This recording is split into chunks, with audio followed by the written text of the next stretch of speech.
Запор дегеніміз үлкен дәретке бара алмау немесе үлкен дәретке шығу кезіндегі қиындық.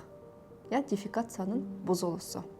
Жалпы запор дейміз аптасына егер адам бір 2-3 рет қана барса, онда ол запор. Яғни іш қату. Іш қатудың белгілері үлкен дәретке барғанда қиындықтың болуы, үлкен дәретке қиналып баруы, үлкен дәретте қан аралас болса, іштің ауыр сезімі, іште метеоризм, іштің үрленуі болса, бұл запордың белгілері. Жалпы запордың себептері қандай? Ең бірінші себебі ол бізде Гиршпунг синдромы.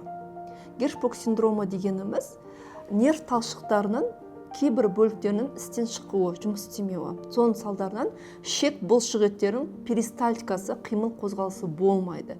Ал шекте перистальтика болмаса, қимыл қозғалыс, адам үлкен дәретке бара алмайды. Екінші себебі ол бізде долихосигма, яғни сигма тәрізді шектің кеңеюі. Ол кеңейген кезде, ұзарған кезде үлкен дәреттен шығуы қиын болады. Үшінші себебі патологиялық спина бифида деп аталынады. Спина бифида құйымшақтағы нервтердің, нейрондардың дұрыс жұмыс жасамауы. Соның салдарынан үлкен дәретке бара алмайды, запор болады, ал оны емдемей жүре берсе, энкопарезге, энурезге алып келеді. Тағы да бірден бір себебі запордың ол бізде рационның дұрыс болмауы.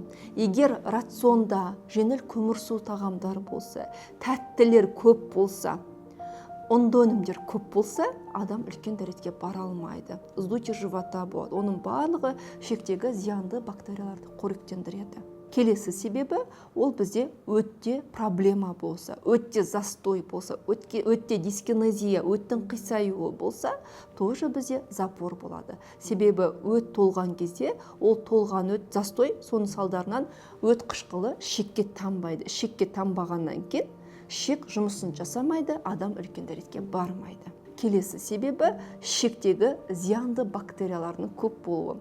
Бізде шекте пайдалы бактерия бар, зиянды бактерия бар. Сол зиянды бактерия көп болып кетсе, дисбиоз кишечника болады, и адамның запор, яғни үлкен дәретке бара алмауына алып келеді.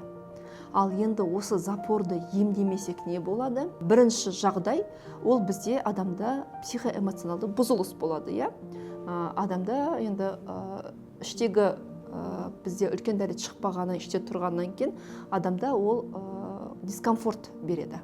Екінші жағдай, запордың салдары ол геморройға алып келеді, тік ішектің шығуына. Одан кейін ректальный пролапс қалып келеді, тік ішектің түсіп кетуіне. Тағы да бір запорды емдемей жүре берсек, ағзада интоксикация болады, улану болады. Сол үлкен дәрет шектегі зиянды бактерия қорек бола отыра, шекте зиянды бактерия көбейіп кетеді. Одан кейін анальная трещина болады, тік ішектің қанауы, сол жердің ашылуы болады. Ол да бірде запордың салдарынан.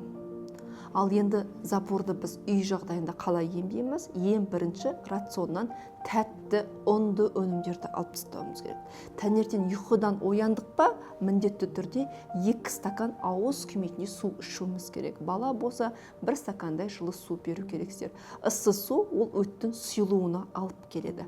Таңертең таңғы аста міндетті түрде рационда майлы тағам болу керек. Майлы тағам дегеніміз сіздердің жейтін бургерлерін емес, ол майлы тағам кәдімгі гхи майы болу керек, авокадо майы, оливка майы, сондай майлы тағамдар болу. Майлы тағамдар ол бізде өт қышқылы бөлінетін холецистин деген гормонды оятады. Соның салдарынан адам үлкен дәретке барып бастайды.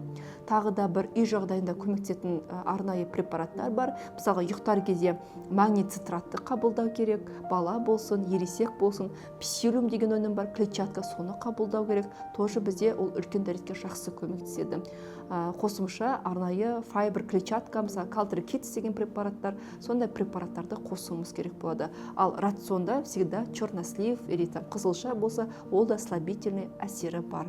Мен жоғарыда айтқан техникаларды қолдансаңыздар, запорды үй жағдайында емдеп кішкене көмектесе аласыздар. Ал егерде үлкен дәретке 9 күннен жоғары 1 апталап уже бармайтын болсаңыздар, онда міндетті түрде дәрігерге көріну керек. Яғни, жаңа мен жоғарыда айтқан Гиршпунг синдромы, долихосигманы, или спина бифида балалар болса, осындай причина бар ма, жоқ па, оны иригоскопияға түсіру арқылы көру керек болады. Ата-аналардың запорда баласына запор болғандағы ең бірінші жасайтын несі, тактикасы ол клизма. Микролакс болсын, элементарно сонда қандай да бір клизманы жасай береді. И даже аналар үйреніп қалады. Баласы уже үлкен дәретке бармадан бірден клизма істей береді, микролакс сала береді. Енді осы клизманың зияны. Біріншіден ол пайдалы ішектегі микрофлораны шаяды. Сосын балада иммунитет төмен болады, ішек деңгейде. Бала жиі ауыра беретін болады. Екіншіден, клизмаға сала бергеннен ол үйреніп қалады. Автоматически уже бала тек клизма салған кезде ғана үлкен дәретке баратын болады. Миға сигнал солай барады. Уже бала өздігінен үлкен дәретке бара алмай қалады. Үшінші жағдай, ол бізде маскировать етеді запорды. Яғни бала запор бар екенін уже өзі сезінбей қалады. Сондықтан да клизманы бірден салмай, лучше үй жағдайындағы мен айтқан техникаларды қолдану керек. Более экологично баланы үлкен дәретке барғызуға болады. Қайтадан сізде болдырмаушы, сіздің балаңызда запор болмау үшін не істеуіміз керек? Дұрыс диагностика жасауымыз керек. Балаңызда Гершпруг диагнозы жоқ па, синдромы, спина бифида жоқ па, долиха сигма жоқ па?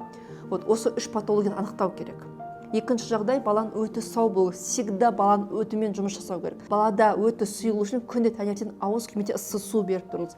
Лецитин қосыңыз балаға, магний цитрат беріңіз, өттің қабырғасын бұлшықетін жұмсарту үшін.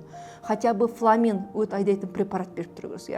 Одан кейін шекті микрофлорасымен жұмыс жасаңыз. Тәтті, ұнды тағам бермеңіз, шекке пайдалы метабиотиктарды берсеңіз болады. Хилокфорте, бактистатин деген сияқты, актофлор, қандай да бір метабиотиктарды қоссаңыздар болады. Міндетті түрде, егер балаңызда запор болғанын қаламасаңыз, міндетті түрде балаңыз қозғалысты қосу керек. Балаңызға қозғалыс деген бір комнатадан екінші комнатаға бару емес, кәдімгідей таңертең балаңызды тұрғызып, үйді прям айналатындай 5-10 круг айналдыруымыз керек. Бала хотя бы минимум 3000-5000 шаг жасау керек. Бұл бізде шектің қозғалуына алып келеді перистальтика. Шек қозғалса, балада запор болмайды. Жалпы запордан емделген пациенттер бар, ересегі де бар, жүктілер де бар, балалар да бар.